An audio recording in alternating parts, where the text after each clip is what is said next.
Vous êtes sous la glace. Dans le canal, l'eau avoisine les 0 degrés. L'épaisseur de glace est de 21 cm.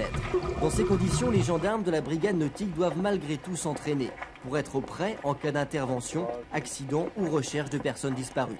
La plongée sous glace a ses spécificités. Il y a le froid bien entendu, mais aussi le manque de visibilité. Sous la glace, bon, si on reste à peu près une profondeur d'1 mètre sous la glace, ça va, on a de la visibilité. Mais dès qu'on descend, là c'est fini. En plus, là il y a une couche de neige, la visibilité va être assez réduite. Et au fond, par contre, avec la vase qui remuait pendant les recherches, la visibilité est nulle.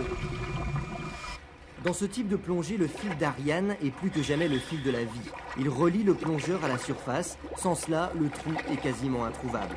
Si les canaux gelés attirent souvent les patineurs occasionnels, la plus grande prudence est toujours recommandée. Plus c'est épais, plus c'est solide, mais on ne peut pas donner d'indication générale pour pratiquer du patinage ou se rendre sur la glace. On ne peut qu'attirer l'attention des gens sur une extrême prudence en ce domaine-là. Parce qu'en plus, si la neige le couvre, on peut difficilement déceler les faiblesses de cette glace.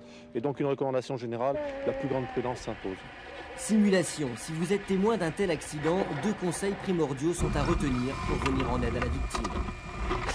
Et ce qu'il faut absolument éviter, c'est le suraccident d'une personne qui va y porter secours. Parce que si la glace a cédé sous les pas du premier, il y a fort à parier qu'il cède également sous les pas des secours qui vont arriver. Alors la solution, pour quelqu'un qui assiste à ce genre de choses, je dirais les 2 ordres. Le premier, essayer de lancer une corde, éventuellement des vêtements attachés entre eux si ce n'est pas possible autrement, et éventuellement encore une échelle si on en trouve une. Mais je dirais simultanément, si un deuxième témoin est là, d'alerter tout de suite le secours. Enfin, une fois sauvé de la glace, ne jamais donner d'alcool au rescapé et procéder de manière progressive au réchauffement du corps.